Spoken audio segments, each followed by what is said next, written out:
sa sitaw po. Bali, ask ko lang po kung sino na po yung existing seller po dito na sitaw. Lahat po kami. Lahat na po kayo? Okay. May second batch. May second. May third batch. Yung nag-ano po sa atin is si Sir EJ. Opo. Yes po. Under po ako ni Sir EJ. Then, mga affiliate na po sila. So, expectedly po, malaki talaga yung community na hinahandle ni Sir EJ since first month ni Sitaw is nandito na din po siya. So, throughout progress po ni Sitaw, na-observe niya na po yung pool. And continuous yung, since operated si Sitaw, nandun na din po si Sir EJ. In which siya po, ngayon, hindi na siya totally account specialist. Kasi more on, na po siya, nag-handle ng buong pool program, which is yung partnership program.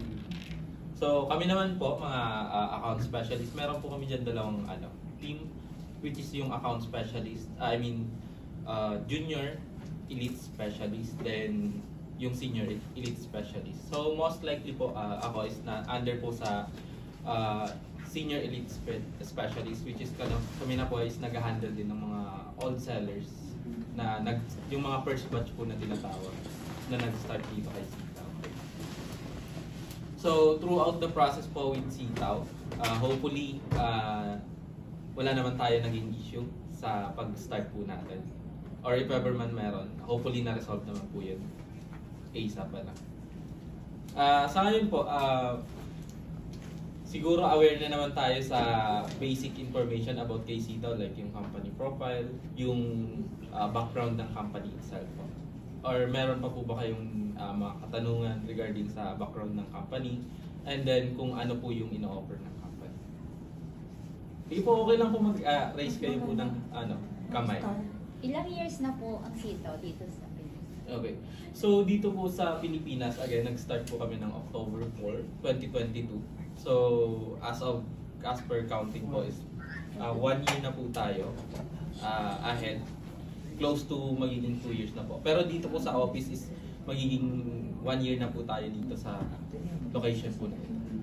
Since previously galing po kami ng Quezon City, which is under po ng Panay Avenue.